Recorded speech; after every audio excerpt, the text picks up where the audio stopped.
Oya Bubelwa. Naam. Oya mwanangu unazingua. Sasa sikia blaza. Yaani unachelewa muda unazidi. I wonder. Unashuka pole. Sasa sikia blaza. Wewe fanya mchakato kuwahi. Yaani dada ndio vae nguo zangu. I wonder. Sasa unashangaa nini baba? Sikia mwanangu. Yaani mimi nataka nipite mtaani huko. Marafiki zangu wote wajue kwamba mimi kakaangu wewe Bubelwa.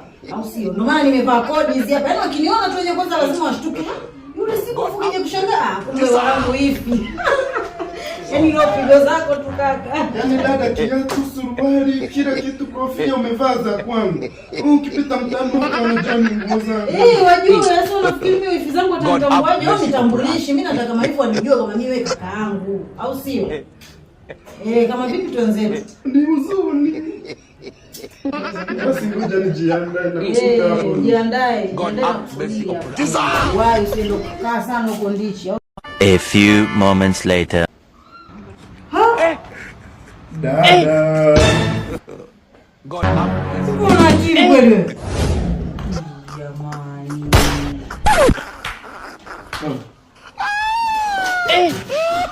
Sasa wewe kuvaa nguo zangu ndo nini? Yaani mimi leo dadangu nataka huko mtaani kote huko wajue kwamba leo dadangu najivunia kuwa na wewe. Kama kuna mashemeji hujanitambulisha, nataka leo wanijue. Sasa hapo unajua.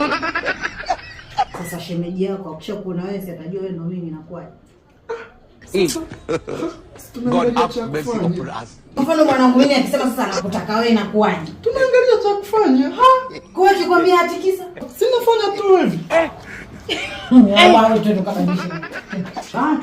Twende kabadilisha kwa chukua wewe bado umevaa nguo zangu. Twende wakati nimegaili tu. Mimi kuvaa tu kadera kaka umeona na faidi sana. Kaka yangu nakuhurumia, moyo wangu namjua. Twende kabadilisha nguo zako.